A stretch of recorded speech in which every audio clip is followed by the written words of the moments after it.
Hey, church, this is Vince Miller. Thank you so much for joining me on this Easter morning. Today, we're going to be in Matthew chapter 28. I'm going to read verses 5 through 6. It reads, "But the angel said to the women, 'Do not be afraid, for I know that you seek Jesus who is crucified.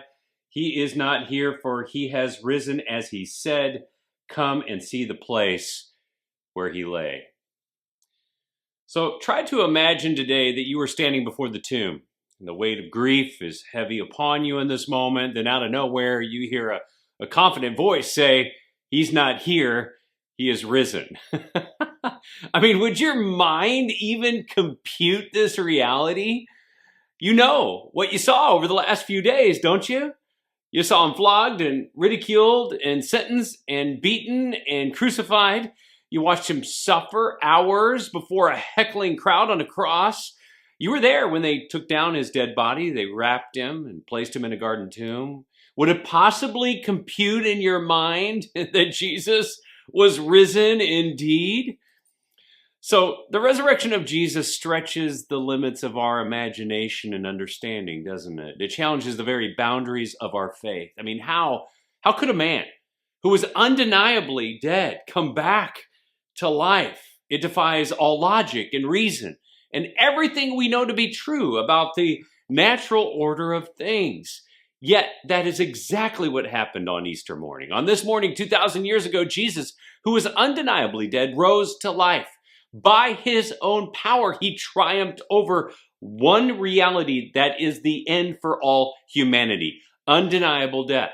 And in his resurrection, he demonstrated his power over the dominion of sin and the sentence of death, defeating something that ordinary man could not, because Jesus was more than an ordinary man.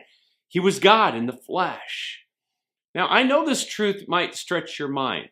You might find it improbable and unbelievable, and Jesus understood this, so he made it easier to believe. He appeared in resurrected form on more than a dozen occasions to over 500 people. He ate with them. He walked with them. He talked with them. He made it easier for them to believe. And he closed the gap on faith, but he did not eliminate the need for faith. On this day in history, believers across the planet celebrate the reality of the resurrection. Our faith in his resurrection makes our resurrection a reality. We believe by faith that Jesus defeated sin and death so that we could enjoy salvation from our sins and resurrection life in his name. Without Jesus, this life that we live is hopeless. Sin and death reign supreme in our time. But by faith in Jesus, we believe he is preparing a place for us that's free from sin and death. And eventually we will leave the land of the dying and enter into the land of the living. And with that, happy Easter.